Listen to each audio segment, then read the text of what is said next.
Hello student, welcome back to my channel Samrat academy. Student, जितने बच्चे class 10th में और 27 फरवरी को गणित का पेपर देने वाले उनके वीडियो सबसे ज्यादा इंपॉर्टेंट है। मेरे प्यारे बच्चों, आज मैं आप लोगों को गणित का एक वायरल पेपर बताने वाला हूं और यह वायरल पेपर आपके एग्जाम में 100% बनने वाला है। कोड है मेरे प्यारे बच्चों 822 एवी कोड है मेरे प्यारे बच्चों, और यह पेपर है आप लोगों का 70 नंबर, और आज ही मैं आप लोगों को 70 में 70 में बिल्कुल क्लियर कराने वाला हूं।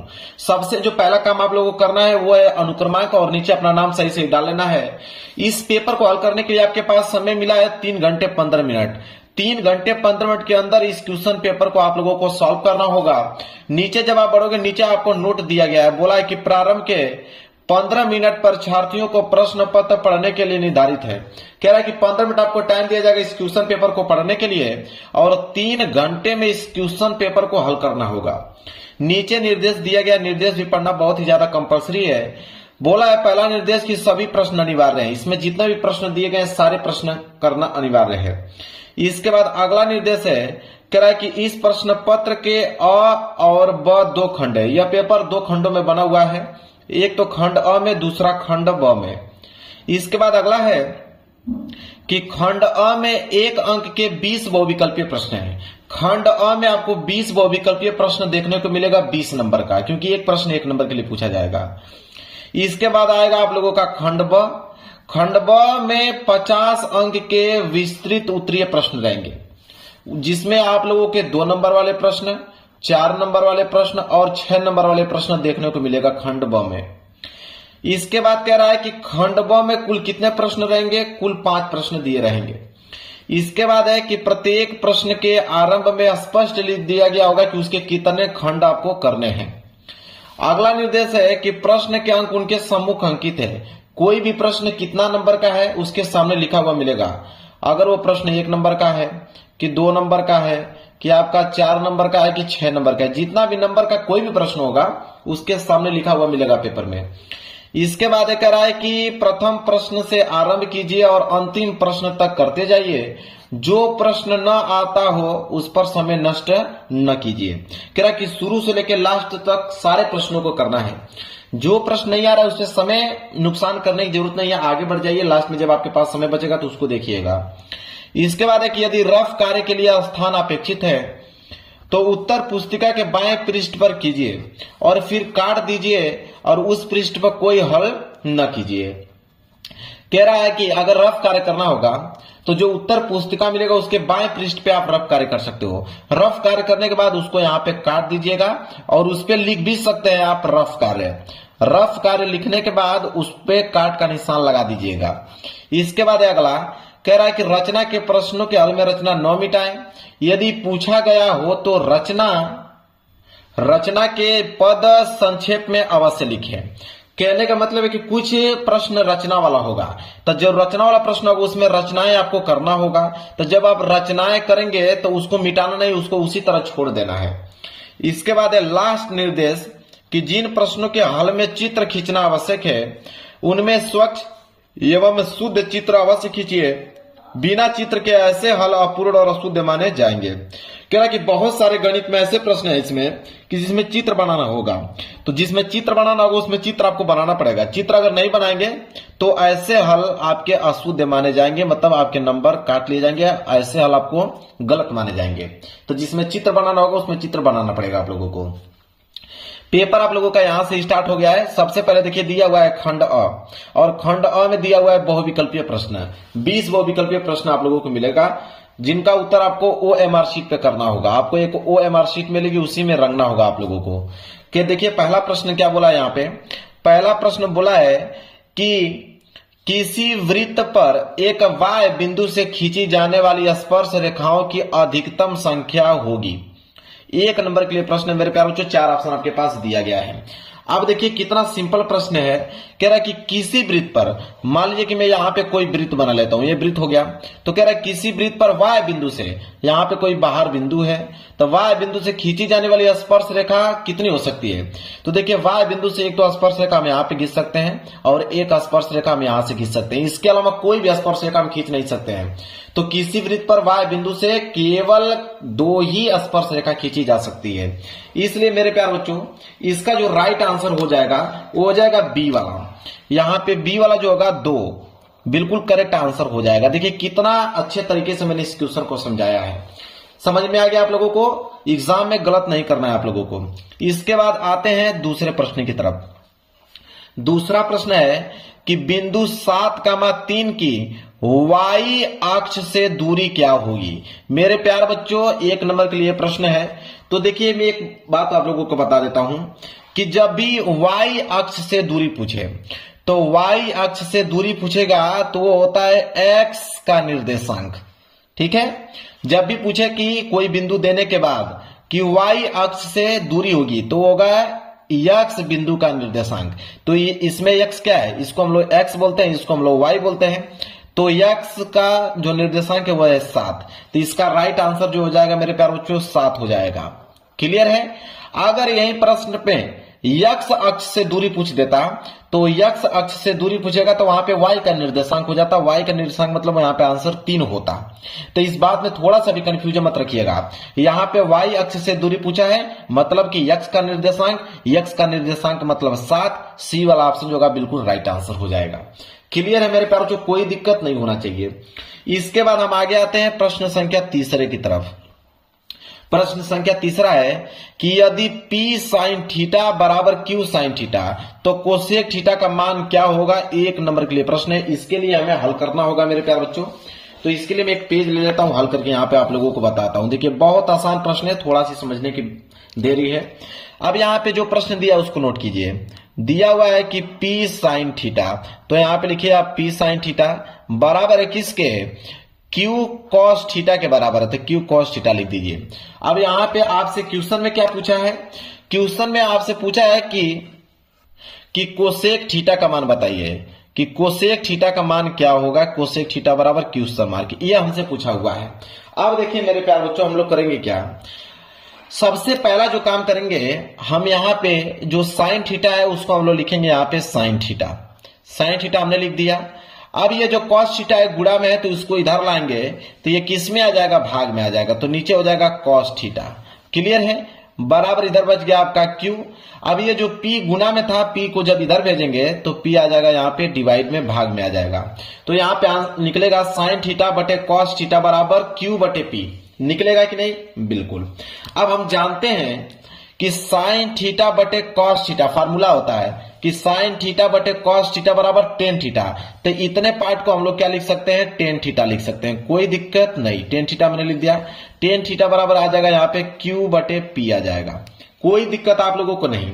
हम लोग जानते हैं कि टेन थीटा बराबर होता क्या है, तो टेन थीटा बराबर होता है मेरे प्यारों जो लंब बटे आधार। टेन थीटा बराबर जो फार्मूला होता है लंब बटे आधार होता है। तो यहाँ पे हम लोग लिखेंगे लंब बटे आधार। कोई दिक्कत नहीं, लंब बटे आधार हो गया। लंब यहाँ पे क्यू हो गया, आधार आपका यहाँ पे पी हो गया। तो अगर हमें कोसेक थीटा निकालना है तो कोसेक थीटा ये कहता है कि कोसेक थीटा होता है आपका कर्ण बटे की लंब। कोसेक थीटा बराबर क्या होता है, कर्ण बटे के लंब। तो यहाँ पे आप देख पा रहे हो लंब तो हमको मालूम है, आधार भी मालूम है, लेकिन कर्ण हमको मालूम नहीं है। तो कर्ण हम लोग यहाँ पे निकालेंगे। तो कर्ण का फार्मूला चलता है कि अगर आप कर्ण निकालने वाले हो तो कर्ण बराबर फार्मूला होता है कोष्टक में, मतलब करणी में। कर्ण बराबर करणी में होता है कि एल स्क्वायर मतलब लंब स्क्वायर प्लस आधार स्क्वायर। यह फार्मूला होता है पाइथागोरस नियम का, ठीक है, कि कर्ण बराबर under root L square plus A square. अब यहाँ पे वैल्यू रख दीजिए, कितना सिंपल है। एल स्क्वायर मतलब लंब, लंब आपके पास क्या है क्यू, तो ये हो जाएगा आपका क्यू का स्क्वायर, और प्लस आधार आपके पास क्या है पी, तो हो जाएगा पी स्क्वायर। यह कर्ण का मान आ गया यहाँ पे, ठीक है। अब मेरे प्यार बच्चों यहाँ पे कोसेक थीटा का मान पूछा था, कर्ण बटे लंब। तो कर्ण का मान कितना है, कर्ण का मान यहाँ पे आ गया कि करनी में अंडर रूट में आ गया आपका Q square plus P square, और बटे में लंब, और लंब का वैल्यू क्या है क्यू, तो यहाँ पे लिखेंगे क्यू। इसको हम लोग ऐसे भी लिख सकते हैं कि करनी में ये जो पी स्क्वायर इसको हम आगे कर सकते हैं, और प्लस क्यू स्क्वायर को हम लोग पीछे कर सकते हैं। कोई दिक्कत नहीं होगा, बटे में क्यू, ठीक है। कोई दिक्कत होगा नहीं। या तो हम 2 में 5 जोड़ेंगे तभी भी 7 होगा, या तो हम 5 में 2 जोड़ेंगे तभी भी 7 होगा। ठीक है, योग में कोई भी परिवर्तन नहीं होता है, इसलिए मैं इसको ऐसे लिख सकता हूं कि P को मैंने आगे कर दिया, Q को हमने पीछे कर दिया। यह हो गया आपका कोसेक थीटा का आंसर। देखिए क्या ऑप्शन में दिया हुआ है मेरे प्यारे बच्चों, चलिए देखते हैं कि दिया हुआ कि नहीं।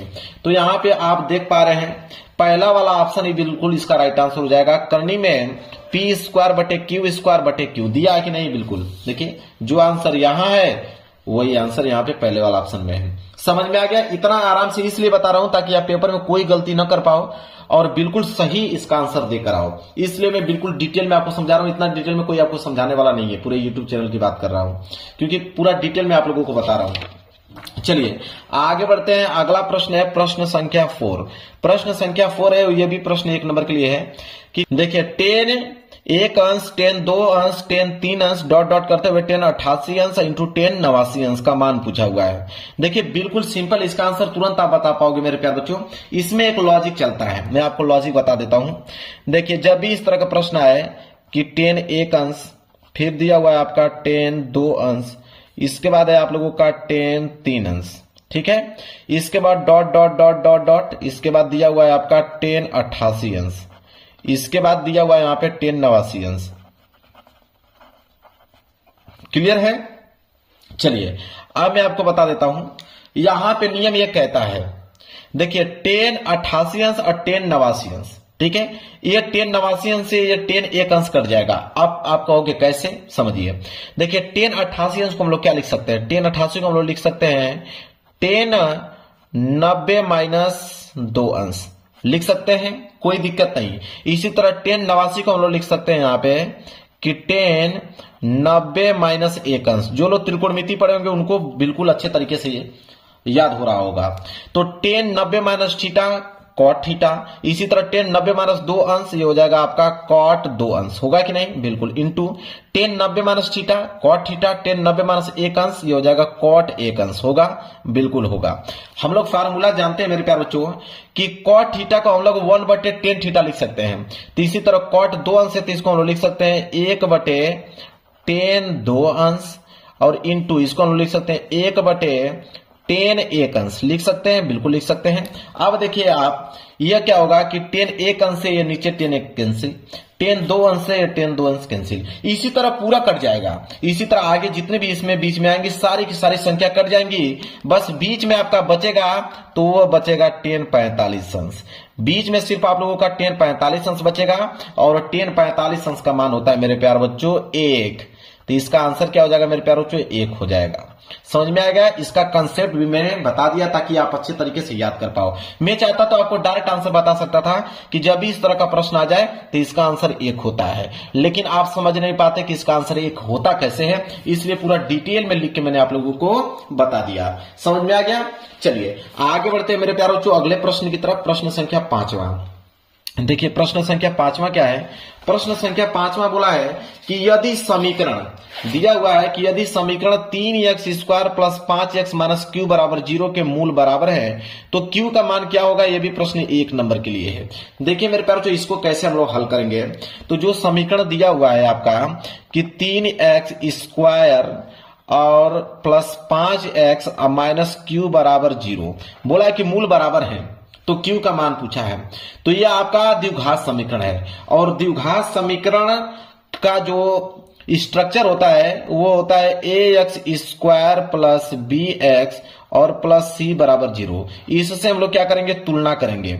जब तुलना आप करोगे तो यहां से x स्क्वायर से x स्क्वायर कैंसिल, a का मान क्या आ जाएगा 3, इसी तरह x से x कैंसिल, b का मान आ जाएगा यहाँ पे 5 और c का जो मान होगा वो हो जाएगा माइनस के q। इतना चीज आपको समझ में आ गया। चलिए अब बोला है कि यह समीकरण जो है वो इसके जो मूल होंगे बराबर होंगे। तो जब भी कोई भी समीकरण देकर बोले कि मूल बराबर है तो एक बात आप समझ लीजिएगा कि यहां पे जब भी मूल बराबर बोले तो विवितकर 0 के बराबर होता है। मतलब विवितकर मतलब d जो होता है 0 के बराबर होता है और विवितकर का फार्मूला क्या होता है कि d बराबर फार्मूला होता है b स्क्वायर माइनस 4ac बराबर 0। जब भी कोई भी समीकरण देकर बोले कि मूल बराबर है तो आप समझ जाइए कि d बराबर 0 होगा, मतलब कि विवितकर जो है 0 के बराबर होगा। अब यहाँ पे बी स्क्वायर, बी का मान आपके पास है 5, तो आप यहाँ 5 का स्क्वायर कर दीजिए और -4 गुणे ए का मान कितना दिया हुआ है 3 और सी का मान दिया हुआ है -q बराबर में आ जाएगा यहाँ पे 0। क्लियर है? तो ये हो जाएगा आपका 25 और माइनस माइनस कितना हो जाएगा +4 12 क्यूब, ये हो जाएगा 12 क्यूब बराबर 0। ठीक है, तो ये हो जाएगा मेरे प्यारे बच्चों यहाँ पे कि 12 क्यूब इधर रहने दीजिए और प्लस के 25 उधर जाएगा तो माइनस के 25 हो जाएगा। और जब यहाँ पे क्यू का मान निकालेंगे क्यू बराबर क्या होगा तो -25 और बटे में ये जो 12 है उधर जाएगा तो भाग में हो जाएगा, गुणा में है तो -25 बटे 12 जो है वो क्यू का मान आ जाएगा और यही क्यू का मान पूछा है कि -25 बटे 12, मतलब कि ए वाला जो है बिल्कुल इसका राइट आंसर हो जाएगा -25 बटे 12। समझ में आ गया? देखिए कितना आसान तरीके से मैंने इसको समझाया था कि आपको समझ में आ पाए। चलिए आगे बढ़ेंगे प्रश्न संख्या 6 की तरफ। चलिए अगला प्रश्न है प्रश्न संख्या 6। बोला है कि समांतर श्रेणी -62 कामा -59 फिर कामा करते करते 7 और 10 का 11वां पद क्या होगा। ठीक है, ये जो आपको समांतर श्रेणी दिया हुआ है बोला इसमें कि इसमें आप बताइए कि 11वां पद क्या होगा। देखिए बिल्कुल सिंपल है मेरे प्यारे बच्चों, कैसे लगाएंगे इसको समझिए। तो सबसे पहला जो काम करेंगे मेरे प्यारे बच्चों, यहाँ पे जो -62 दिया हुआ है ये आपका ए का मान दिया हुआ है, मतलब प्रथम पद दिया हुआ है। तो यहाँ पे एक चीज तो कंफर्म हो गया कि a बराबर क्या दिया हुआ है यहाँ पे -62। क्लियर है? इसी तरह यहाँ पे ये जो 59 है ये किसका है? ठीक है, 59 मतलब होता है b, मतलब दूसरा पद। b बराबर यहाँ पे 59 दिया हुआ है। ठीक है, देखिए मेरे प्यारे बच्चों हम यहाँ पे निकालेंगे d। अब आप कहोगे d क्या है? d होता है सर्वांतर। और सर्वांतर कैसे निकलता है? सर्वांतर निकलता है कि b में से आप a को घटा दीजिए, b में से a को घटा दीजिए, सर्वांतर निकल जाएगा। ये होता है फार्मूला सर्वांतर निकालने का।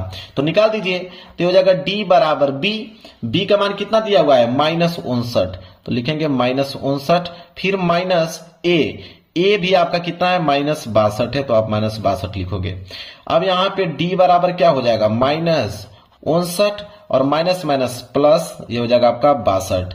तो d बराबर क्या हो जाएगा -59 और +62 कितना हो जाएगा 3, क्योंकि यहाँ पे घटेगा तो 62 में से 59 घटेगा तो कितना बचेगा 3। तो d मतलब सर्वांतर, सर्वांतर कितना आ गया 3 आ गया मेरे प्यारे बच्चों। यहां तक आपको क्लियर, कोई डाउट नहीं होना चाहिए। और बोला है 11वां पद, 11वां पद मतलब n मतलब अंतिम पद। कौन सा पद पूछा है? 11वां पद, मतलब n का मान कितना है 11, क्योंकि 11वां पद हमसे पूछा हुआ है।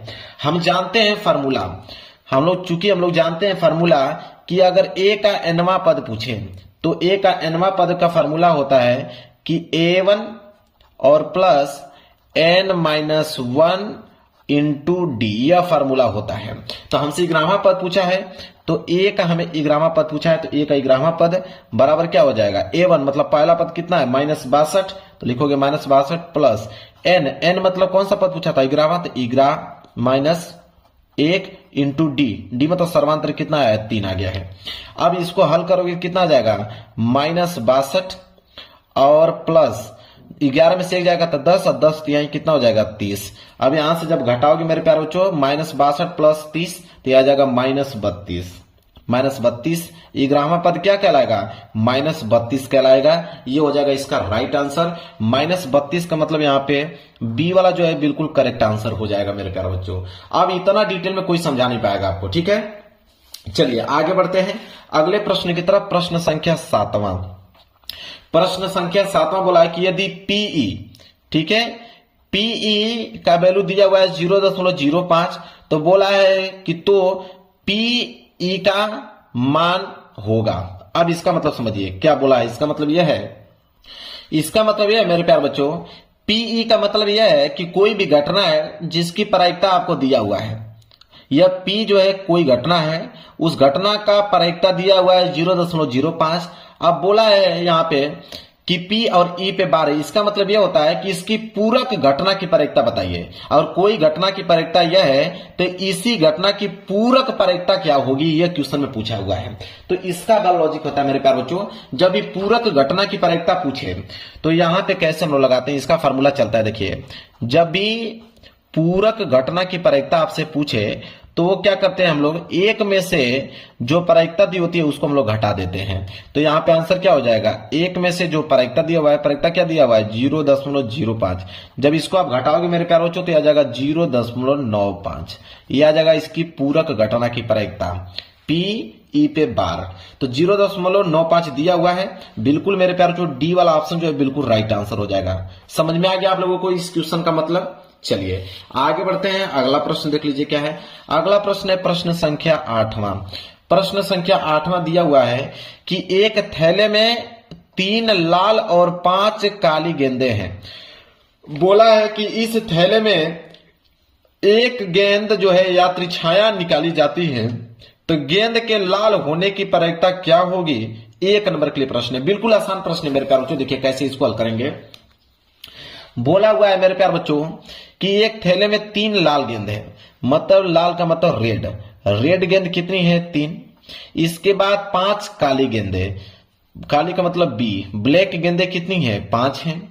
अब आप बताइए कि 3 जो है लाल गेंद है और 5 जो है काली गेंद है, तो अगर हम टोटल गेंदों की संख्या की अगर हम बात करेंगे, टोटल गेंद कितना हुआ, तो 5 और 3 कितना हुआ 5 और प्लस 3 जोड़ोगे तो कितना हो जाएगा 8, टोटल गेंद कितना हुआ 8।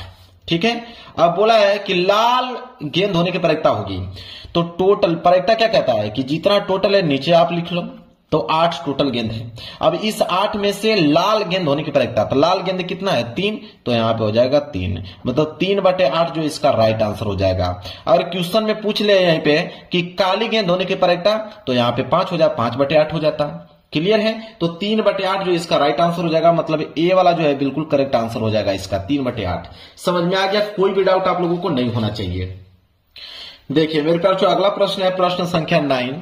बोला है कि चित्र में, ये जो चित्र आप देख रहे हो, चित्र में बोला है कि डीई जो है वो बीसी के समानांतर है, मतलब ये जो डीई रेखा दिख रहा है, ये डीई रेखा जो है बीसी के समानांतर है। ठीक है, बोला है कि सीई की माप होगी, ये जो आपको सीई दिख रहा है इसका आपका मान पूछा है कि इसका मान क्या होगा, जिसमें एडी का मान दिया हुआ है 1.3 सेंटीमीटर, यहाँ बीडी का मान दिया हुआ 3.9 सेंटीमीटर, एई का मान दिया हुआ है 1.5 सेंटीमीटर। ये भी प्रश्न 1 नंबर के लिए है। देखिए इस प्रश्न को हम लोग कैसे हल करेंगे, इसको ध्यान से आप समझिए, बिल्कुल सिंपल प्रश्न है मेरे प्यारे बच्चों। देखिए इसको कैसे लगाएंगे, चित्र के माध्यम से समझिए। अब यहां पे आपको बोल दिया है कि डीई जो है बीसी के समानांतर है। यहां पे एक बात बोला है कि डीई जो है वो बीसी के क्या है समानांतर है, तो जब भी डीई रेखा बीसी के समानांतर होगी तो हम यह कह सकते हैं कि एडी बटे में डीबी, हम यह कह सकते हैं कि एडी बटे में डीबी बराबर है एई बटे में ईसी के। अब आपको ऐसा क्यों होता है, तो यह इसलिए होता है आधारभूत समानुपातिक प्रमेय से। यहां पे लिख भी देता हूं, यह इसलिए होता है जब भी डीई बीसी के समानांतर होगा तो हम यह कह सकते हैं कि आधारभूत समानुपातिकता नियम से, समानुपातिकता प्रमेय से, ठीक है, आधारभूत समानुपातिकता प्रमेय से। अब ध्यान से देखिए आप लोग, यहां पे अब वैल्यू ही आप लोगों को रखना है। एडी का मान कितना दिया हुआ है 1.3 सेंटीमीटर, बटे में डीबी का मान दिया हुआ है 3.9 सेंटीमीटर, बराबर एई का मान दिया हुआ है 1.5 सेंटीमीटर, और यहाँ पे ईसी का मान तो हमसे पूछा ही है। तो आप देखिए कि 1.3 है तो इस दशमलव से दशमलव कैंसिल हो जाएगा। अब ये हो जाएगा 13 कम 13, 13×3 = 39 होगा कि नहीं, तो इधर हो जाएगा आपका 1/3 और बराबर जो हो जाएगा 1.5 और बटे में हो जाएगा यहाँ पे ईसी। और जब ईसी का मान निकालोगे तो ईसी का गुणा जब 1 में करोगे तो ये हो जाएगा आपका ईसी, और 3 का गुणा जब आप 1.5 में करोगे तो 15×3 = 45, ये हो जाएगा 4.5 सेंटीमीटर। अब ईसी का मान हमसे पूछा था और ईसी का मान निकल के हमारे सामने आ गया 4.5 सेंटीमीटर ईसी का मान। तो 4.5 दिया हुआ है, बिल्कुल डी वाला जो है बिल्कुल इसका राइट आंसर हो जाएगा। देखिए कितना सिंपल है, बहुत अच्छे तरीके से मैंने इसको समझाया है, नियम के साथ मैंने इसको समझाया है। क्लियर है, चलिए मेरे प्यारों को अगले प्रश्न की तरफ बढ़ते हैं। अगला प्रश्न देखिए क्या है। अगला प्रश्न है कि प्रश्न संख्या 10वां कह रहा है कि चित्र में आपको 2 त्रिभुज दिख रहा होगा। एक त्रिभुज है आपका MNL एक त्रिभुज ये हो गया, और दूसरा है आपका पी क्यू आर ये दूसरा त्रिभुज हो गया, जिसमें से बोला है कि कोण एम जो है वो कोण क्यू के बराबर है या दोनों कोण 70 अंश है। तो देखिए कोण एम और कोण क्यू दोनों 70 अंश या बराबर है। इसके बाद बोला है कि एम एन बराबर 3 सेंटीमीटर, एम एन का मान 3 सेंटीमीटर और एम एल बराबर 4.5, तो एम एल बराबर 4.5 सेंटीमीटर। इसके बाद बोला है पी क्यू बराबर 2 सेंटीमीटर, तो यहां पे देखिए पी क्यू बराबर 2 सेंटीमीटर। इसके बाद बोला है क्यू आर बराबर 3 सेंटीमीटर, तो क्यू आर 3 सेंटीमीटर, तो यहां लिख भी देता हूं मैं कि क्यू आर जो है कितना सेंटीमीटर है, 3 सेंटीमीटर में लिख दिया है 3 सेंटीमीटर। इसके बाद क्या है, तो कह रहा है कि निम्नलिखित में से सही होगा। 1 नंबर के लिए प्रश्न है, क्या सही होगा, आपके पास ऑप्शन पीछे दिया हुआ है। ठीक है, तो मैं ऑप्शन एक बार दिखा देता हूं आप लोगों को। देखिए ये आपका 4 ऑप्शन दिया हुआ है, बोला कि कौन सा त्रिभुज आपस में सर्वांसम होंगे, ठीक है, या समरूप होंगे। तो ये जितना भी चिन्ह दिया हुआ है समरूप का चिन्ह दिया हुआ है। ठीक है, तो इन चारों ऑप्शन में से कोई ना कोई एक ऑप्शन सही होगा, ये हमें प्रूफ करना है। तो देखिए कैसे करेंगे हम लोग। चलिए, तो पहले जो जो मान दिया हुआ है उसको हम लोग यहाँ पे लिख देते हैं ताकि आसानी होगी। हमसे एक चीज बोला है कि कोण एल कोण क्यू दोनों बराबर हैं, तो हम लोग लिखेंगे कि कोण एम और कोण क्यू ये दोनों आपस में बराबर है, जो कि कितने अंश है, 70 अंश है। ये चीज क्लियर हो गया। और बोला है कि एम एन बराबर दिया हुआ है 3 सेंटीमीटर, इसको मैं यहां पे लिख देता हूं। इसके बाद बोला है एम एल बराबर दिया हुआ है 4.5 सेंटीमीटर। इसके बाद बोला है पी क्यू का मान दिया हुआ है यहां पे 2 सेंटीमीटर। इसके बाद क्यू आर का मान दिया हुआ है यहां पे 3 सेंटीमीटर। इतना मान दिया हुआ है। ठीक है, अब ध्यान से आप लोगों को समझना है मेरे प्यारे बच्चों। अब यहां पे जो 2 त्रिभुज आपको दिख रहे हैं, एक आपका एम एन एल, एक आपका पी क्यू आर। अब मैं यहां पे लिखता हूं, ध्यान समझिए। अब यहां पे 2 त्रिभुज हैं, एक त्रिभुज आपका है कि एन एम एल, ठीक है, एन एम एल, एक त्रिभुज तो आपका हो गया एन एम एल, ठीक है, और तथा एक त्रिभुज आपका इधर दिया हुआ है कि क्यू पी आर, एक त्रिभुज यहां पे दिया हुआ है क्यू पी आर। 2 त्रिभुज हमारे पास है। ठीक है, अब जिसमें से एक चीज और बोला है कि इसमें कोण एम जो है वो कोण क्यू के क्या है, बराबर है, दोनों 70 अंश है। देखिए बिल्कुल आराम से समझा रहा हूं ताकि आप धीरे से समझ पाए इसको। साथ ही अब यहां आप लिखेंगे, साथ ही आप एक चीज और देख पा रहे होंगे कि साथ ही ये जो आप पी क्यू का मान आप देख रहे हो कि पी क्यू, अब एक चीज देखिए, ये आपका जो है पी क्यू बटे में, समझिएगा, पी क्यू बटे में एम एन हम कर सकते हैं। इस भुजा के बटे में इस भुजा को हम लोग कर सकते हैं, बिल्कुल कर सकते हैं। तो हम लोग लिखेंगे यहां पे मेरे प्यारे बच्चे कैसे कि पी क्यू बटे में एम एन कर सकते हैं, बिल्कुल कर सकते हैं, बराबर।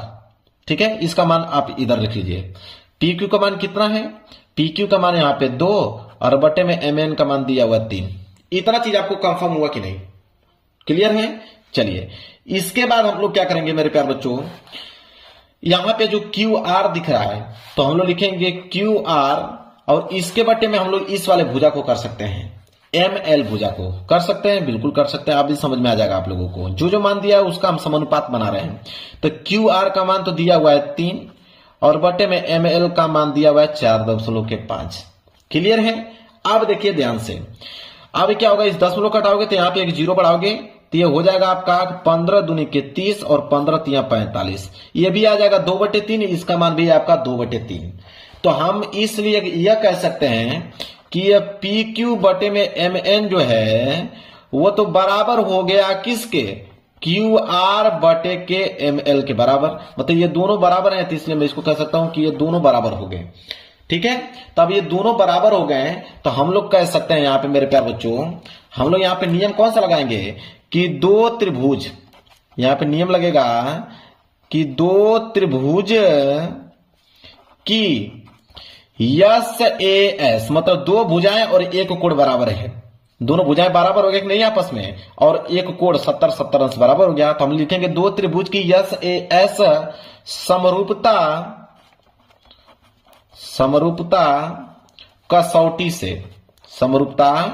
कसौटी से हम यह कह सकते हैं, क्या कहेंगे कि कोण त्रिभुज NML समरूप है त्रिभुज किसके, PQR के। कह सकते हैं, बिल्कुल कह सकते हैं। जब दो भुजाएं और एक कोण बराबर हो तो हम आराम से कह सकते हैं कि दोनों त्रिभुज आपस में क्या है, समरूप है। तो कौन सा ऑप्शन सही होगा, चलिए उसको देखते हैं। चलिए तो यहां पे देखिए सी वाला ऑप्शन जो है बिल्कुल राइट आंसर हो जाएगा। देखिए कोण NML, कोण कह रहा हूं, त्रिभुज NML समरूप है त्रिभुज PQR के। तो यहां पे सी वाला जो है बिल्कुल राइट आंसर हो जाएगा मेरे प्यारे बच्चों। कोई दिक्कत है बताइए, कोई दिक्कत नहीं हुआ होगा। चलिए आगे बढ़ते हैं अगले प्रश्न की तरफ, प्रश्न संख्या 11। देखिए ध्यान से, प्रश्न संख्या 11 यह है, कह रहा है कि 1/2 सेंटीमीटर व्यास के गोले का पृष्ठ होगा। ठीक है, गोले का पृष्ठ मतलब वक्रीय पृष्ठ पूछा है, 1 नंबर के लिए प्रश्न है। देखिए कितना सिंपल प्रश्न है, इसको कैसे हल करेंगे, सिर्फ फार्मूला आपको मालूम होना चाहिए। यह प्रश्न बिल्कुल आसान है। अब यहां पे बोला है मेरे प्यारे बच्चों कि 1/2 सेंटीमीटर व्यास, तो व्यास को हम लोग डी से डिनोट करते हैं। तो डी बराबर यहां पे आया है 1/2 सेंटीमीटर। ठीक है, तो हम लोग त्रिज्या निकाल सकते हैं, बिल्कुल। त्रिज्या व्यास की आधी होती है, इसलिए 1/2 हो जाएगा, मतलब व्यास का आधा। तो व्यास का आधा क्या हो जाएगा, आर बराबर 1/2 दूनी के 4, 1/4 सेंटीमीटर त्रिज्या आ गया। अगर व्यास 1/2 है तो त्रिज्या उसका आधा, 1/2 का आधा करोगे तो 1/4 हो जाएगा। तो त्रिज्या भी आ गया, यहाँ पे व्यास भी आ गया। क्लियर है। अब हमसे पूछा है कि गोले का पृष्ठ, मतलब गोले का वक्रीय पृष्ठ पूछा है, तो लिखेंगे कि गोले का वक्र पृष्ठीय क्षेत्रफल। तो गोले का वक्र पृष्ठीय क्षेत्रफल, फार्मूला मालूम है आप लोगों को। फार्मूला यह कहता है मेरे प्यारे बच्चों कि 4πr², यह होता है गोले का वक्र पृष्ठीय क्षेत्रफल। अब यहां पे क्या हो जाएगा मेरे प्यारे बच्चों, 4, और आंसर पाई में दिख रहा है तो इसको पाई ही लिखेंगे, और इंटू r², आर का मतलब 1/4 गुणे 1/4। अब यहां से देखिए इस 4 से यह 4 कैंसिल, पाई का गुणा 1 में करोगे तो पाई होगा, फिर पाई का गुणा 1 में करोगे तो पाई, तो ऊपर तो आपका पाई आ गया और नीचे आपका बचा है 4। π/4 सेंटीमीटर स्क्वायर जो है इसका आंसर हो जाएगा। तो π/4 मतलब यहां पे देखिए बी वाला जो है बिल्कुल राइट आंसर हो जाएगा। देखिए कितना आसान तरीके से मैं आप लोगों को समझा रहा हूं, बिल्कुल डिटेल में मेरे प्यारे बच्चों, कोई दिक्कत नहीं होना चाहिए। चलिए आगे बढ़ते हैं, अगला प्रश्न देखिए, प्रश्न संख्या 12। प्रश्न संख्या 12 यह बोला है इसमें कि 6 सेंटीमीटर त्रिज्या के वृत्त का एक चाप केंद्र पर 30 अंश का कोण अंतरित करता है, तो संगत चाप की माप होगी। 1 नंबर के लिए प्रश्न है। यह भी फार्मूला बेस प्रश्न है मेरे प्यारे बच्चों। देखिए कैसे इसको हल करेंगे। 6 सेंटीमीटर का त्रिज्या दिया हुआ है, तो एक चीज तो कंफर्म हो गया कि त्रिज्या का मतलब आर का मान दिया हुआ है यहाँ पे 6 सेंटीमीटर, तो 6 सेंटीमीटर हमने त्रिज्या लिख दिया। इसके बाद बोला है कि 30 अंश का कोण मतलब थीटा का मान कितना दिया हुआ है, कितना अंश, 30 अंश का कोण अंतरित करता है। अब संगत चाप का माप पूछा है मेरे प्यारे बच्चों, तो चाप की लंबाई, फार्मूला क्या कहता है कि अगर आपको चाप की लंबाई ज्ञात करना है तो इसका फार्मूला आपको रटा होना चाहिए। मैंने कहा है कि बिना फार्मूले के आप मैथ नहीं हल कर सकते हो। तो चाप की लंबाई का फार्मूला होता है कि θ/360 इंटू 2πr, यह होता है संगत चाप की लंबाई ज्ञात करने का फार्मूला। तो थीटा का मान कितना दिया हुआ है, 30 अंश, तो 30 अंश और बटे नीचे हो गया आपका 360 और इंटू 2 गुणे, आंसर पाई में है तो पाई को रहने देंगे, और आर का मान है आपका 6। तो कटाओगे 1 0 से 1 0 कट गया, 3 से कटाओगे 3 1 3, 3 दूनी 6, 12 बार में। इसके बाद इसको कटाओगे 6 दूनी के 12, फिर 2 से यह कट जाएगा, पूरा का पूरा कट गया, सिर्फ पाई बच गया, तो हो जाएगा पाई सेंटीमीटर। ठीक है, यह हो जाएगा संगत चाप की लंबाई, पाई सेंटीमीटर दिया हुआ है मेरे प्यारे बच्चों। बिल्कुल देखिए डी वाला ऑप्शन जो है बिल्कुल राइट आंसर हो जाएगा। संगत चाप की लंबाई कितना हो जाएगा, पाई सेंटीमीटर। चलिए आगे बढ़ते हैं अगले प्रश्न की तरफ। अगला प्रश्न है प्रश्न संख्या यहाँ पे 13वां। देखिए प्रश्न संख्या 13 क्या है, बोला है कि 5 सेंटीमीटर त्रिज्या कि एक वृत्त के बिंदु पर खींची गई स्पर्श रेखा PQ केंद्र O से जाने वाली एक रेखा से बिंदु Q पर मिलती है और OQ बराबर 12 सेंटीमीटर और PQ की माप होगी। 1 नंबर के लिए प्रश्न देखिए, बस इसका फिगर अगर आप सही बना लेंगे तो इस प्रश्न में कोई दम है ही नहीं। देखिए क्या बोला है, जो जो बोला है उसको हम लोग लिखेंगे। 5 सेंटीमीटर त्रिज्या का एक वृत्त बनाना है, तो चलिए क्या करना है, 5 सेंटीमीटर त्रिज्या का एक वृत्त बना लेते हैं। तो ये हो गया, मान लेते हैं कि ये 5 सेंटीमीटर त्रिज्या का एक वृत्त हो गया। क्लियर है, 5 सेंटीमीटर त्रिज्या के वृत्त है, मान लेते हैं कि ये 5 सेंटीमीटर त्रिज्या हो गया इसका। 5 सेंटीमीटर त्रिज्या का एक वृत्त मैंने बना लिया। बोला कि 5 सेंटीमीटर त्रिज्या के एक वृत्त के बिंदु पर खींची गई स्पर्श रेखा PQ है। ठीक है, तो इस बिंदु पर खींची गई स्पर्श रेखा PQ है, मतलब इस वृत्त पे अगर यहाँ पे मैं एक स्पर्श रेखा खींच लेता हूं, मान लेते हैं कि ये बिंदु Q है और ये बिंदु P, PQ मैंने एक स्पर्श रेखा खींच लिया इस वृत्त पर। बोला है कि केंद्र O से, ये आपका O केंद्र है, केंद्र O से जाने वाली एक रेखा बिंदु Q पर मिलती है, मतलब इसको मिला देंगे तो यह Q पर यहाँ पे मिल गया। तो कह रहा है यहाँ पे कि OQ बराबर 12 सेंटीमीटर, तो OQ बराबर 12 सेंटीमीटर, इसका मान दे दिया आपका 12 सेंटीमीटर और PQ का माप, इसका मान पूछा है। कितना सिंपल है, लंब आपका दे दिया है, ठीक है, लंब आपका दे दिया और यह जो है मेरे प्यारे बच्चों, ये आपका क्या हो जाएगा, आधार हो जाएगा और यह वाली भुजा, बड़ी भुजा क्या हो जाएगी, कर्ण हो जाएगी। ठीक है, तो यहाँ पे पाइथागोरस नियम लगाएंगे। ठीक है, यहाँ पे लिखेंगे कि त्रिभुज OPQ में समकोण त्रिभुज है, लिखेंगे समकोण त्रिभुज OPQ में पाइथागोरस प्रमेय से। तो पाइथागोरस प्रमेय क्या कहता है, पाइथागोरस प्रमेय यही कहता है कि कर्ण स्क्वायर बराबर, तो कर्ण हमारे पास क्या है OQ, तो लिखेंगे OQ का स्क्वायर बराबर, ठीक है, लंब स्क्वायर, लंब आपके पास है OP, तो OP का स्क्वायर और प्लस आधार का स्क्वायर, आधार आपके पास क्या है PQ, तो इसका हो जाएगा मेरे प्यारे बच्चों स्क्वायर। अब इसी मान पे आपको हल करना है, तो OQ का मान कितना दिया हुआ है 12, तो हो जाएगा 12 का स्क्वायर बराबर OP कितना दिया है 5, तो 5 का स्क्वायर और PQ का मान तो हमें ज्ञात करना ही है। तो हो जाएगा 12 का स्क्वायर करोगे तो 144, इधर हो जाएगा 5 का स्क्वायर करोगे तो 25, इधर हो जाएगा PQ का स्क्वायर, तो हो जाएगा 144 या प्लस 25 उधर आएगा तो माइनस 25, इधर बच जाएगा आपका PQ का स्क्वायर। अब 144 में से 25 घटा दीजिए, कितना जाएगा 119, 119 बराबर आ जाएगा PQ का स्क्वायर। तो हमें तो PQ ज्ञात करना है ना, तो ये स्क्वायर में उधर जाएगा तो अंडर रूट में हो जाएगा, तो अंडर रूट में 119 का अंडर रूट निकलेगा नहीं, तो ये डायरेक्ट यही आंसर हो जाएगा। तो PQ का मान कितना आ गया, करणी में 119, ठीक है, दिया हुआ है, तो करनी में 119 सेंटीमीटर, यहाँ पे डी वाला जो है बिल्कुल करेक्ट आंसर हो जाएगा। समझ में आ गया मेरे प्यारे बच्चों, किसी बच्चे को दिक्कत नहीं होनी चाहिए। चलिए आगे बढ़ते हैं अगले प्रश्न की तरफ। अगला प्रश्न है प्रश्न संख्या 14। प्रश्न संख्या 14 है कि संख्या 182 तथा 78 का HCF ज्ञात कीजिए। 1 नंबर के लिए HCF का मतलब होता है मेरे प्यारे बच्चों मसा ज्ञात करने के लिए बोला है। तो एक पेज ले लेता हूं, देखिए मसा कैसे ज्ञात करते हैं, गुणनखंड विधि द्वारा। तो सबसे पहले हम लोग क्या करेंगे, 182 को अभाज्य गुणनखंड के रूप में तोड़ेंगे। तो 182 को तोड़ोगे तो 2 से घटाओगे, 2 से घटाओगे तो 2 9 18, 2 एकम 2। इसके बाद किससे घटाओगे, 7 से, तो 13 7 91, 13 बार में कटेगा, 13 से 1 बार में कट गया। इसके बाद है आपका 78 को भी अभाज्य गुणनखंड के रूप में तोड़ो, 2 से घटाओगे तो 2 3 6 और 2 9 18। इसके बाद किससे घटाओगे, 3 से, 3 कम 3, 13 3 39, फिर 13 से 1 कट जाएगा। इसको कैसे लिखोगे, देखिए यह 182 को आप लिखोगे कि 2 पे पावर 1, 7 पे पावर 1 और 13 पे पावर 1। इस तरह आपका 78 लिखोगे 2 पे पावर 1, 3 पे पावर 1 और 13 पे पावर 1। अब HCF का मतलब होता है कॉमन, HCF का मतलब कॉमन, दोनों में कॉमन होना चाहिए। तो 13 पे पावर 1 इसमें भी, 13 पे पावर 1 इसमें भी, 2 पे पावर 1 इसमें भी, 2 पे पावर 1 इसमें भी, तो दोनों कॉमन मिल गया। तो 2 पे पावर 1 इंटू 13 पे पावर 1, तो 2 पे पावर 1 मतलब 2, 13 पे पावर 1 मतलब 13, तो 13 दूनी के 26। लो भाई ये हो गया आपका HCF कितना आ गया, 26 आ गया। इसका राइट आंसर दिया हुआ है, देना ही चाहिए इसको। बी वाला जो है बिल्कुल इसका राइट आंसर हो जाएगा मेरे प्यारे बच्चों। अब बताइए किसी बच्चे को दिक्कत नहीं होना चाहिए, बिल्कुल LCM निकाल के भी दिखा रहा हूं मेरे प्यारे बच्चों।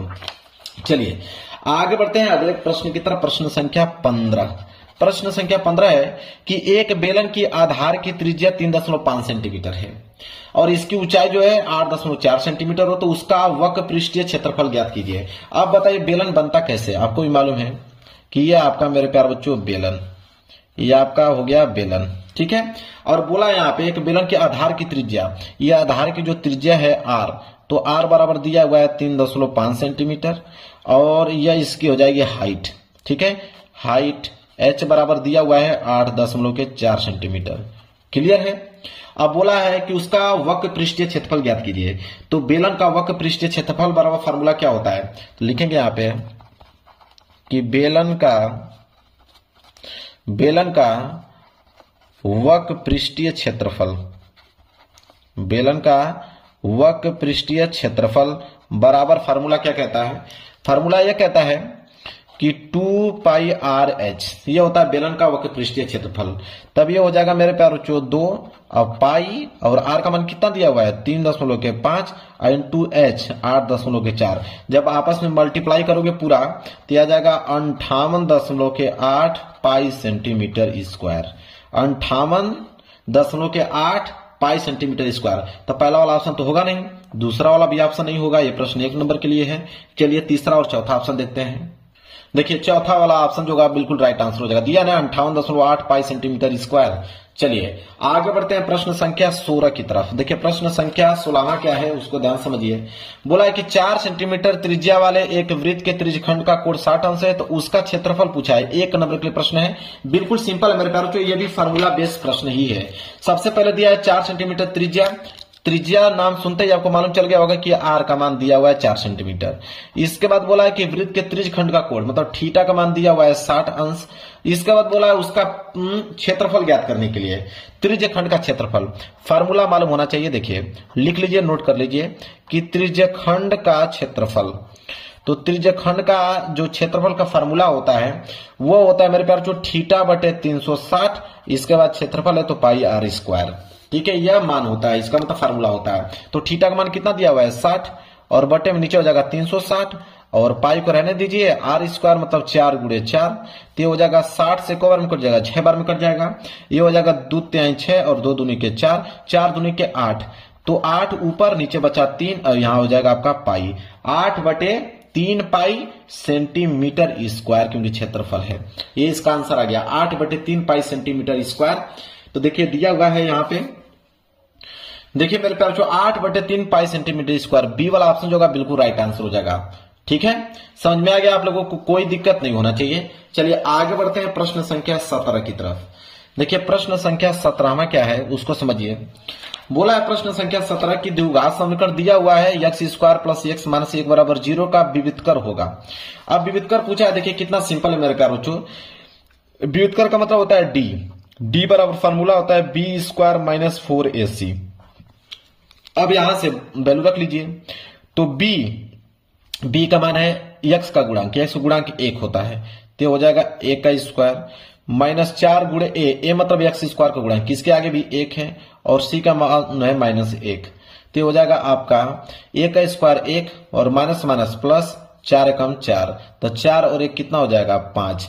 तो यहाँ पे d बराबर कितना आ गया 5, विविधकर कितना आ गया 5, मतलब पहला वाला ऑप्शन जो है बिल्कुल राइट आंसर हो जाएगा। समझ में आ गया आप लोगों को, कोई दिक्कत नहीं होना चाहिए। चलिए आगे बढ़ते हैं अगले प्रश्न की तरफ। अगला प्रश्न है कि द्विघात समीकरण दिया हुआ है 1 माइनस 4x और प्लस 4x स्क्वायर बराबर 0 के मूलों का योगफल होगा। 1 नंबर के लिए प्रश्न है मेरे प्यारे बच्चों। तो मूलों का योगफल फार्मूला चलता है मेरे प्यारे बच्चों यहाँ पे कि मूलों का योगफल, तो मूलों का योगफल बराबर फार्मूला यह कहता है कि माइनस एक्स का गुणांक और बटे में होता है आपका एक्स स्क्वायर का गुणांक, यह फार्मूला होता है। ठीक है, मूलों का योगफल ज्ञात करने का। तो माइनस है तो माइनस एक्स का गुणांक आपके पास क्या है, एक्स का गुणांक है माइनस के 4, तो लिखोगे माइनस के 4 और बटे में एक्स स्क्वायर का गुणांक है आपके पास 4, तो माइनस माइनस कैंसिल, ठीक है, माइनस माइनस प्लस हो जाएगा, तो ऊपर 4 नीचे 4, 4 से 4 कैंसिल करोगे तो बचेगा 1। मूलों का जो योगफल आया है वो 1 आ गया है, मतलब कि सी वाला ऑप्शन जो है बिल्कुल राइट आंसर हो जाएगा। क्लियर है, कोई दिक्कत नहीं होना चाहिए। चलिए मेरे प्यारे बच्चों आगे बढ़ते हैं। अगला प्रश्न की तरफ बढ़ेंगे। प्रश्न संख्या 19 बोला है कि निम्नलिखित सारणी के माध्य होगा, एक नंबर के प्रश्न है। इसका माध्य ज्ञात करना है। देखिए माध्य ज्ञात करने के लिए सबसे पहले करेंगे क्या हम लोग, समझिए। माध्य ज्ञात करने के लिए सबसे पहले कॉलम बनाना पड़ेगा हमें। तो एक कॉलम तो वर्ग अंतराल का बनेगा, एक कॉलम आपका बारंबारता का बनेगा। तो पहले दो कॉलम तो इसी से बना लेंगे हम लोग। पहला कॉलम क्या बनेगा, वर्ग अंतराल का, तो ये हो जाएगा आपका वर्ग अंतराल एक कॉलम। दूसरा कॉलम हो जाएगा बारंबारता का। दूसरा कॉलम जो है किसका हो जाएगा, बारंबारता का हो जाएगा, जिसे हम लोग FI से डिनोट करते हैं। अब दो कॉलम हम लोग अपने से बनाएंगे। दो कॉलम अपने से मतलब एक हम बनाएंगे वर्ग मध्यमान का, वर्ग मध्यमान का बनाएंगे, ठीक है, जिसे हम लोग बोलते हैं XI। क्या बोलते हैं, XI। और एक कॉलम बनाएंगे हम लोग FI इंटू XI का। चार ही कॉलम बनता है, ठीक है। तो दो कॉलम तब प्रश्न से ही बन जाएगा, और एक कॉलम हम लोग वर्ग मध्यमान का और FI इंटू XI का बनाएंगे। अब देखिए जो चीज दिया है उसको नोट कीजिए। वर्ग अंतराल दिया हुआ है 0 से लेके 10, 10 से लेके 20, 20 से लेके 30, और 30 से लेके 40, और 40 से लेकर 50। यह आपका क्या दिया हुआ है, वर्ग अंतराल। बारंबारता दिया हुआ है यहाँ पे 4, 4 के बाद 7, 7 के बाद 5, 5 के बाद 8, 8 के बाद 6, ठीक है, लिख देंगे, कोई दिक्कत नहीं होना चाहिए। चलिए अब मध्यमान निकालना है। मध्यमान का मतलब होता है कि 0 और 10 के बीच क्या आता है, तो 0 और 10 के बीच क्या आता है, 5 आता है। इसी तरह 10 और 20 के बीच क्या आता है, 10 और 20 के बीच 15 आता है। उसका निकालने का फार्मूला भी होता है कि इन दोनों को जोड़कर 2 से भाग दे दो। तो 20 और 10 को जोड़ोगे तो 30, 30 का आधा करोगे तो 15। इसी तरह 30 और 20, 50, 50 का आधा करोगे कितना आ जाएगा, 25 आ जाएगा, ठीक है। तो कितना कितना का अंतर है, 5 में 10 जोड़ोगे तो 15, 15 में 10 जोड़ोगे तो 25, 25 में 10 जोड़ोगे तो कितना हो जाएगा 35, और 35 में 10 जोड़ोगे तो 45। निकल गया कि नहीं, डायरेक्ट बिल्कुल है। अब FI इंटू XI मतलब इन दोनों का मल्टीप्लाई। तो 5 चौको कितना होता है, 20, तो हो जाएगा 5 चौको 20। 15 साथ कितना होता है, 105, तो हो जाएगा 105। इसी तरह 25 पाँच है 125, तो हो जाएगा 25 पाँच 125। 35 वाट है कितना होता है, 280, तो 35 वाट है 280। और 45 छके 270, 45 छके 270। क्लियर है, कोई दिक्कत नहीं होना चाहिए, हो गया 270। अब हम करेंगे क्या, यहां पे आपका जो बारंबारता FI है इसका अगर हम योगफल निकालें सिग्मा FI, सिग्मा FI का मतलब इसका योग, इसका योग करोगे तो आ जाएगा 30। इसी तरह इसका योग करेंगे सिग्मा FI इंटू XI। जब सबको आपस में जोड़ोगे मेरे प्यार बच्चों तो ये हो जाएगा आपका 800। कितना हो जाएगा, पूरा 800 होगा। अब हमें निकालना क्या है, माध्य। हमें निकालना है माध्य। क्वेश्चन में तो यही पूछा है ना, माध्य। तो माध्य बराबर फार्मूला होता है सिग्मा FI इंटू XI और बटे में सिग्मा FI, यह फार्मूला होता है। तो इसका मान तो 800 दिया है और इसका मान कितना दिया हुआ है 30।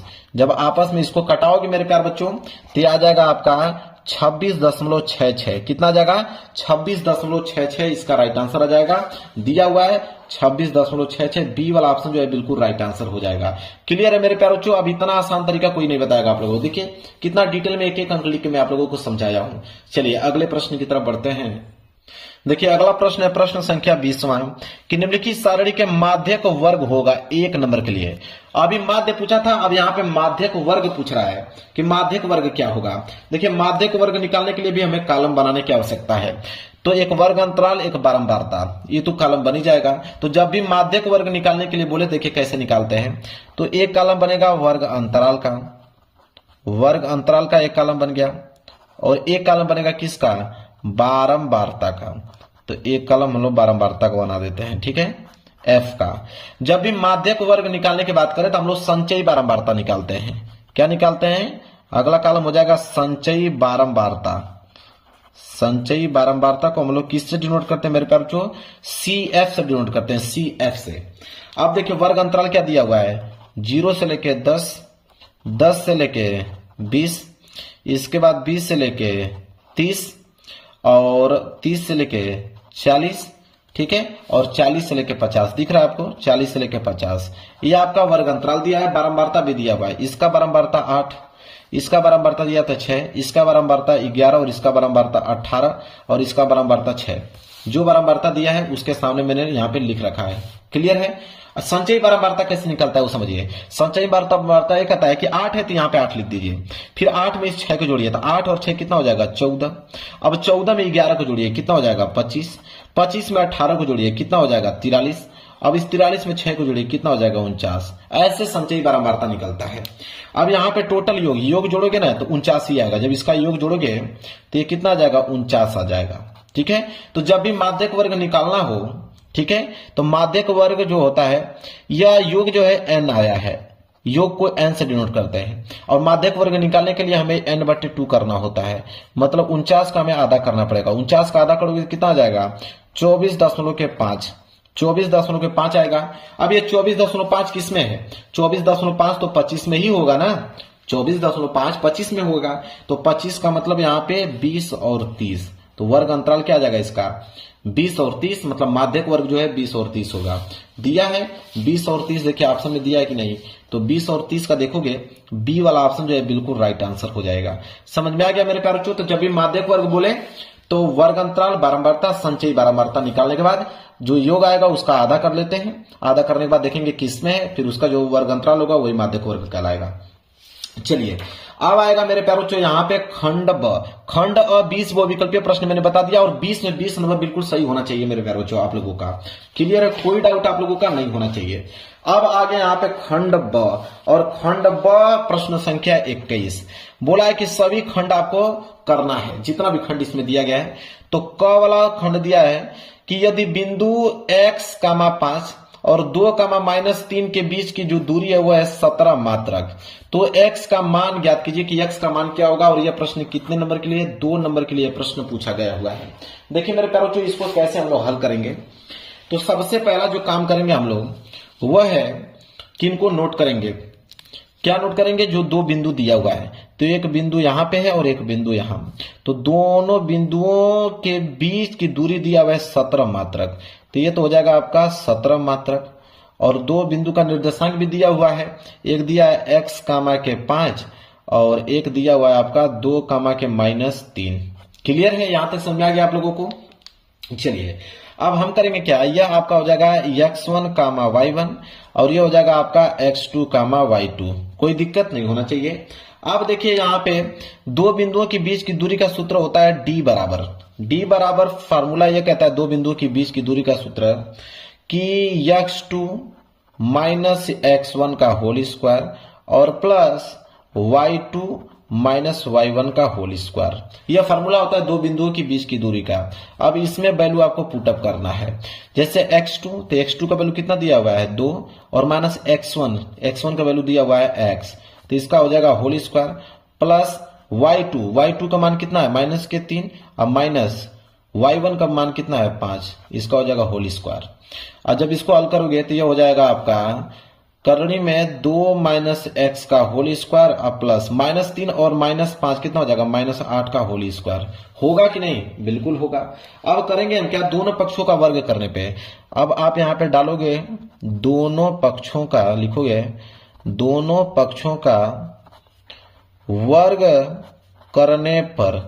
अब दोनों पक्षों का जब वर्ग करोगे तो वर्ग करने पे मेरे प्यार करनी जो है हट जाती है, ठीक है। तो दोनों पक्षों का वर्ग करने पे अब देखिए एक चीज, तो यहाँ पे जो d है, d होता है 2 बिंदुओं के बीच की दूरी, तो 2 बिंदुओं के बीच की दूरी कितना दिया 17 मात्रक, तो यहाँ पे तो 17 होगा, यहाँ पे भी क्या होगा 17। अब दोनों पक्षों का वर्ग करोगे तो ये हो जाएगा 17 का होल स्क्वायर बराबर, इसमें क्या होगा करनी आप लोगों का हट जाएगा, तो बचेगा आपका 2 - x स्क्वायर और प्लस -8 का स्क्वायर करोगे तो प्लस 64 आएगा। क्लियर है, 17 का जब स्क्वायर आप करोगे मेरे प्यारे बच्चों हो जाएगा 289 बराबर, ये हो जाएगा आपका 2 - x का होल स्क्वायर और प्लस ये कितना हो जाएगा 64।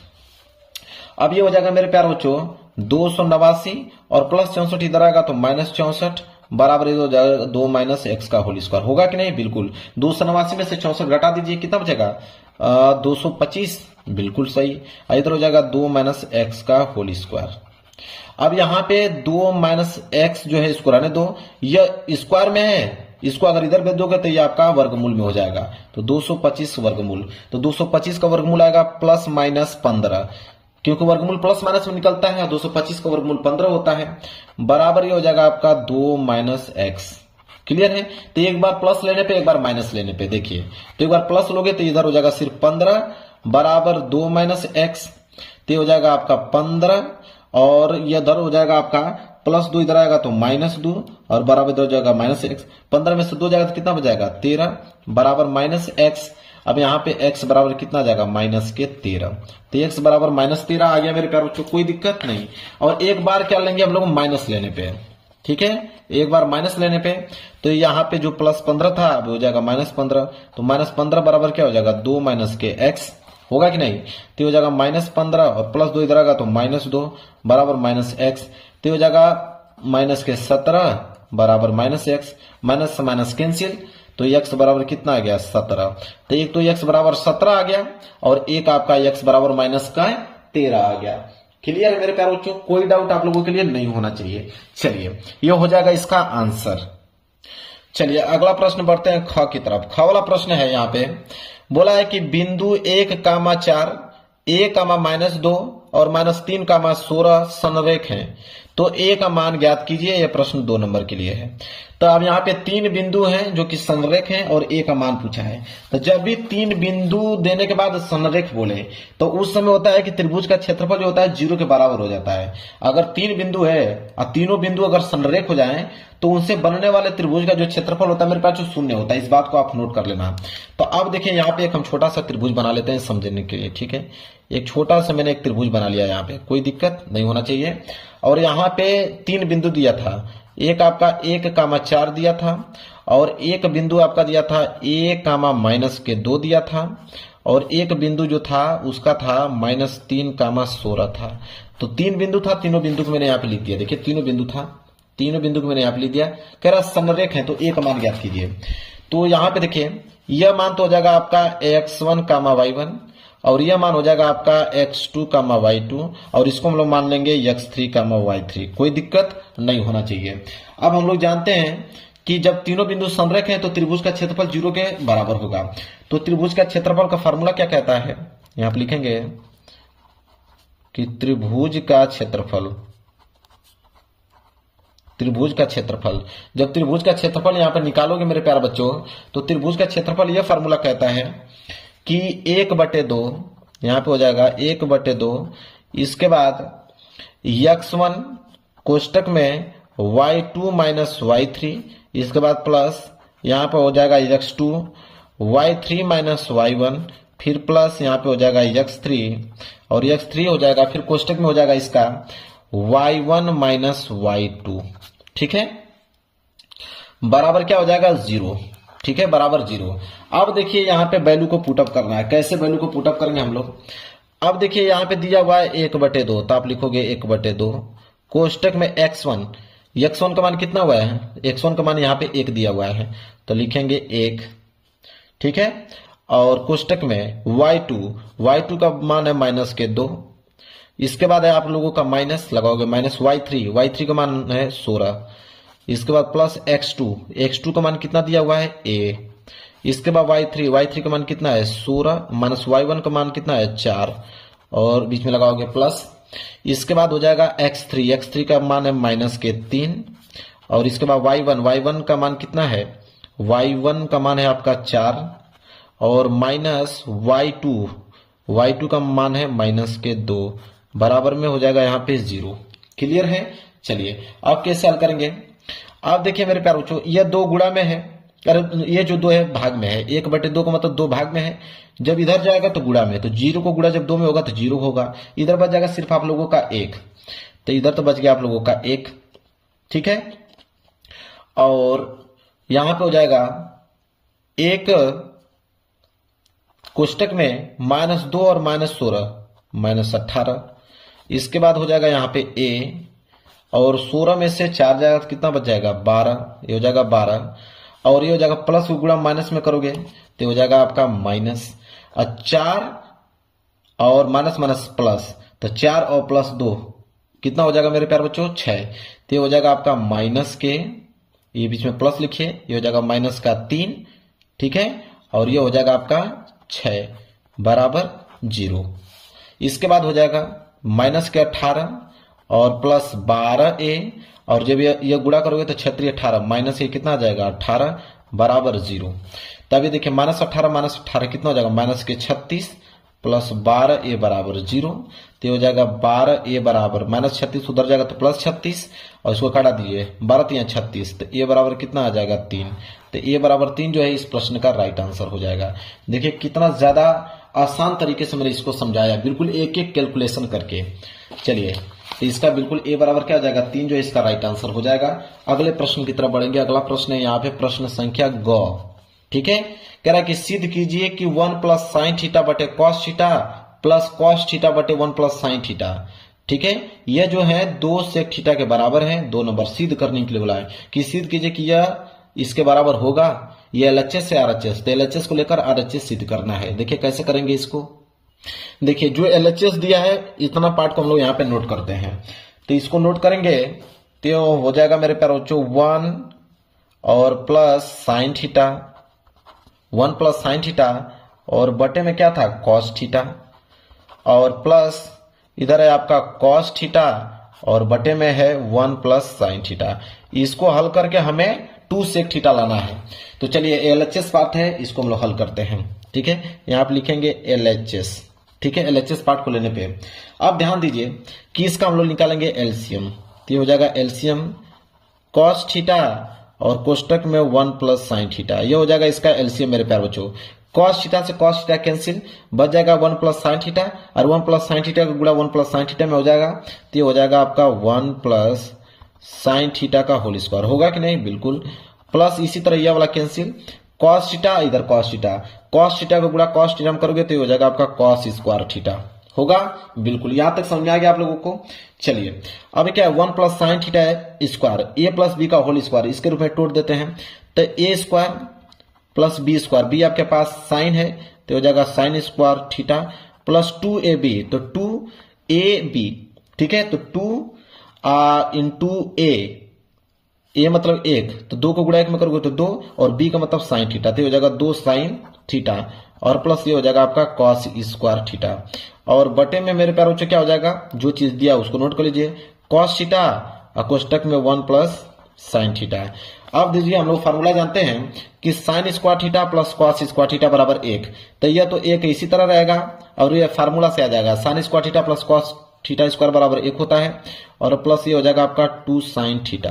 और यहाँ पे लिख भी दीजिएगा मेरे प्यारे बच्चों कि यह इसलिए हुआ है क्योंकि हम लोग जानते हैं कि साइन स्क्वायर थीटा और प्लस कॉस स्क्वायर थीटा बराबर 1 होता है, इसलिए हमने 1 लिखा है ताकि एग्जामिनर को समझ में आ पाए।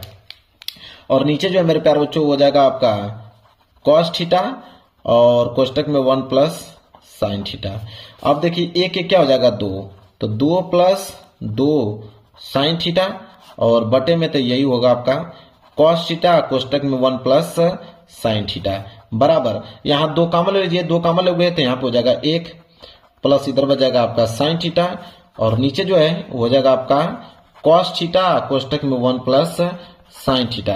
अब ध्यान दीजिए 1 प्लस साइन थीटा से 1 प्लस साइन थीटा कैंसिल, ऊपर बच गया 2 और नीचे बच गया आप लोगों का कॉस थीटा, तो ये हो जाएगा 2, कॉस थीटा को ऊपर भेजेंगे तो ये हो जाएगा सेक थीटा और यही लाना था। ये हो गया आप लोगों का RHS, ये हो जाएगा क्वेश्चन प्रूफ।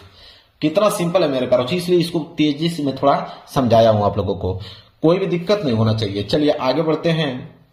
देखिए अगला प्रश्न है घ वाला कि निम्नलिखित बारंबारता बटन के माध्य ज्ञात कीजिए। 2 नंबर के लिए प्रश्न है, माध्य ज्ञात करने के लिए बोला है और यहाँ पे वर्ग अंतराल और बारंबारता दिया हुआ है। देखिए कैसे इसको लिखेंगे, तो मैंने कहा कि 2 कॉलम तो ऐसे ही बन जाएगा जो चीज क्वेश्चन में दिया है।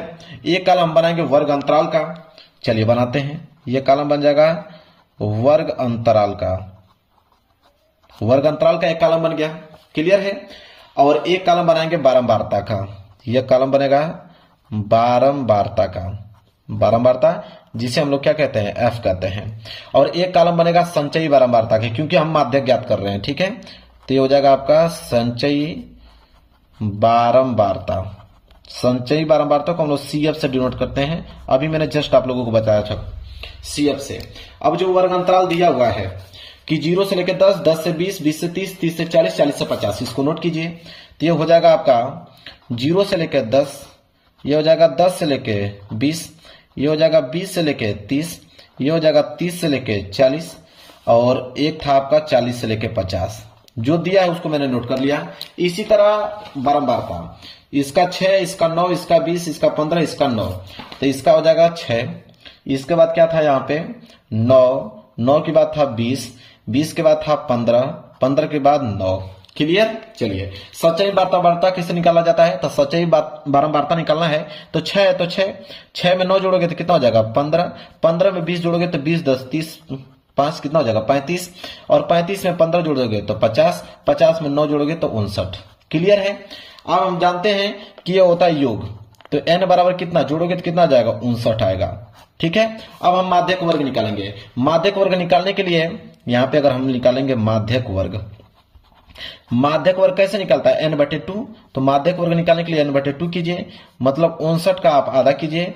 59 का आधा कितना होगा मेरे प्यारे बच्चों 29.5, बिल्कुल सही।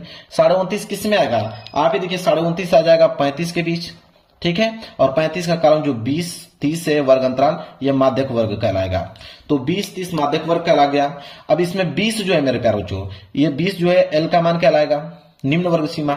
और ये जो 20 है, ठीक है, ये जो 20 दिख रहा है ये एफ का मान कहलाएगा, और ये जो 15 है मेरे प्यारे बच्चों ये सी एफ का मान कहलाएगा। ठीक है। तो इनको लिखेंगे हम लोग, यहां पे लिखेंगे कि एल बराबर तो 20 आ गया, एच मतलब होता है इसका वर्ग अंतराल, तो 20 और 30 इसके बीच कितना का अंतर है 10 का अंतर है सब में, तो एच बराबर तो आ जाएगा हमारा 10।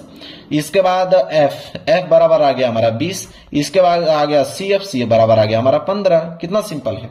अब बस अब हमें निकालना है माध्यक, तो लिखेंगे माध्यक निकालना है, तो माध्यक का सूत्र क्या कहता है, माध्यक का सूत्र यह कहता है कि एल प्लस कोष्टक में होता है n/2 और माइनस के सी एफ, ठीक है, और बटे में एफ कोष्टक बंद और इंटू में एच, यही फॉर्मूला होता है ना। चलिए कैसे लगाएंगे देखिए ध्यान से, बस अब यहाँ पे वैल्यू को पुटअप कीजिए। एल का मान आया है 20 प्लस n/2, n/2 का मतलब कितना 29.5, और माइनस सी एफ का मान कितना 15, और एफ का मान कितना 20, और इंटू एच का मान कितना आया था 10। तो हो जाएगा 10 दूनी के 20, और ये हो जाएगा 20 प्लस 29.5 में से 15 घटाओगे तो कितना आ जाएगा 14.5, और नीचे कितना बच गया 2, तो 2 से कटा दो, तो हो जाएगा 2 7 14, और 2 दूनी के 4, 2 5 10। ठीक है। बराबर इधर बच गया 20 और प्लस इधर बच गया 7.25, जोड़ दोगे मेरे प्यारों तो आ जाएगा आपका 27.25। ये आ गया मेरे प्यारों माध्यक है, यही हो जाएगा आप लोगों का आंसर। कितना सिंपल है, 27.25 जो है इस क्वेश्चन का राइट आंसर हो जाएगा। चलिए अगले क्वेश्चन की तरफ बढ़ते हैं। अड़ा वाला क्वेश्चन कह रहा है कि संख्याओं 92 और 510 का एलसीएम ज्ञात कीजिए, 2 नंबर के लिए है। तो 92 510 का एलसीएम तो कोई भी ज्ञात कर सकता है मेरे प्यारों, कैसे ज्ञात करोगे, अड़ा वाला प्रश्न है, तो आप यहां पे डालोगे अड़ा वाला प्रश्न। अब बोला है 92, मैं डायरेक्ट इसको हल कर रहा हूं, आप लोग हल कर लीजिएगा। 92 का जब अभाज्य गुणनखंड रूप तोड़ेंगे तो आ जाएगा 2 पे पावर 2 गुणे 23। इसी तरह अगर हम 510 को अभाज्य गुणनखंड के रूप में तोड़ेंगे 510 को, तो आ जाएगा 2 गुणे 3 गुणे 5 गुणे 17 आ जाएगा। ठीक है। अब हमें निकालना है एलसीएम। एलसीएम निकालते हैं। एलसीएम क्या कहता है कि सभी अभाज्य गुणनखंडों की उच्चतम घातों का गुणनफल लीजिए, जितनी भी अभाज्य संख्या, अभाज्य संख्या कितनी है 2, 2 के बाद है आपका 3, 3 के बाद है आपका 5, 5 के बाद है 17, 17 के बाद है 23। और सबसे बड़ी घात लीजिए, तो 2 की सबसे बड़ी घात 2 पे पावर 2, 3 की सबसे बड़ी घात 3 ही है, 5 का 5 ही है, 17 का 17, 23 का 23 है। हल कीजिए तो हो जाएगा 2 दूनी के 4, और ये हो जाएगा 3 गुणे 5 गुणे 17 गुणे 23। अब ये देखिए कितना हो जाएगा 4 3 12, 12 5 60, और 60 का गुणा जब आप 7 में करोगे तो कितना हो जाएगा 1020, और गुणे हो जाएगा 23। जब गुणा कर दोगे पूरा तो ये आ जाएगा 23,460। ये हो जाएगा आपका एलसीएम। कितना सिंपल है मेरे प्यारे बच्चों, क्लियर, कोई डाउट नहीं होना चाहिए। चलिए अब इस खंड का लास्ट प्रश्न 6 वाला करते हैं कि सिद्ध कीजिए कि करणी में 3 एक अपरिमेय संख्या है। देखिए इसको कैसे हल करेंगे, देखिए 6 वाला है तो आप डालोगे यहां पे 4। सिद्ध कीजिए कि करणी में 3 एक अपरिमेय संख्या है, तो कैसे इसको हल करोगे। देखिए सबसे पहले आप लिखोगे कि माना कि करणी में 3 एक परिमेय संख्या है। माना कि करणी में 3 एक परिमेय संख्या है, ऐसा मान लिया। जब आपने इसे परिमेय संख्या मान लिया तो ये करणी में 3 जो है a बाई बी के बराबर हो जाएगा परिमेय संख्या के। और कहता है कि जहां लिखेंगे कि जहां a कामा b जो है वह सअभाज्य है, a कामा b जो है वो क्या है सअभाज्य है, तथा तथा b का मान जो है वो 0 नहीं होता है। यह होता है परिमेय संख्या का मतलब। इसके बाद करड़ी में 3 बराबर a बाई बी जो दिया हुआ है मेरे प्यारे बच्चों, अब यहां से a का मान निकालेंगे तो यह हो जाएगा आपका करड़ी में 3b होगा कि नहीं, करड़ी में 3b होगा। अब ध्यान दीजिए, अगर हम दोनों पक्षों का यहां पे वर्ग करते हैं, लिखेंगे दोनों पक्षों का वर्ग करने पर, अब जब दोनों पक्षों का हम वर्ग करेंगे तो यहां पे हम देखेंगे कि यहां पे हो जाएगा a स्क्वायर बराबर, ये हो जाएगा करड़ी में 3 का वर्ग करोगे तो 3 और ये हो जाएगा b स्क्वायर, तो हो जाएगा 3b स्क्वायर। ठीक है, अब यहां से अगर मैं b स्क्वायर निकालूं तो b स्क्वायर बराबर क्या हो जाएगा a स्क्वायर बटे 3 होगा कि नहीं, तो a स्क्वायर बटे 3 आ गया। अब मेरे प्यारे बच्चों हम लोग लिखेंगे कि a स्क्वायर जो है वो 3 से विभाज्य है, a स्क्वायर 3 से विभाज्य है, इसलिए a भी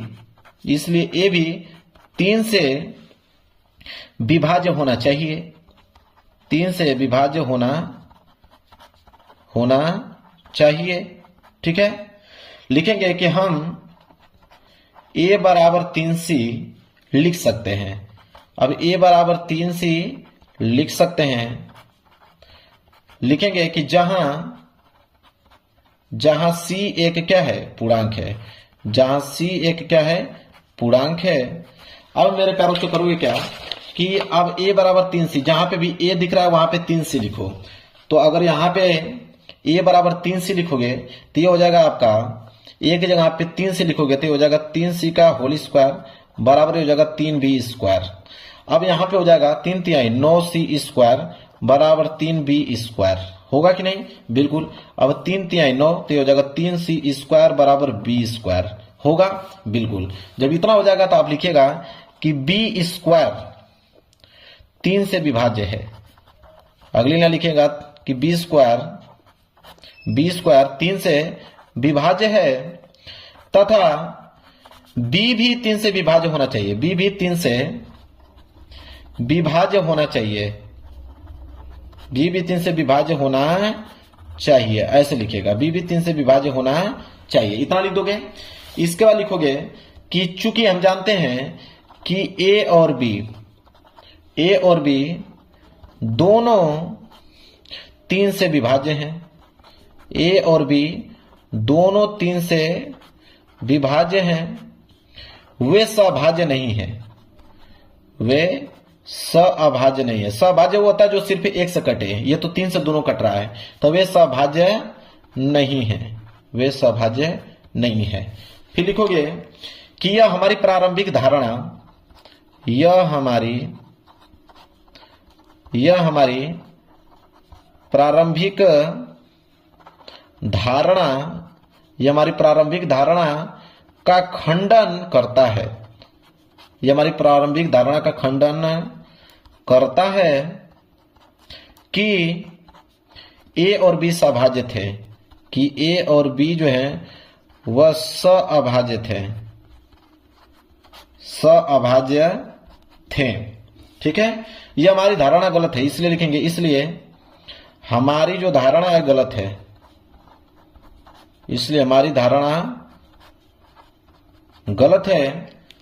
और अब लास्ट की लाइन लिखेंगे, और करड़ी में 3 एक अपरिमेय संख्या है, करड़ी में 3 एक अपरिमेय संख्या है।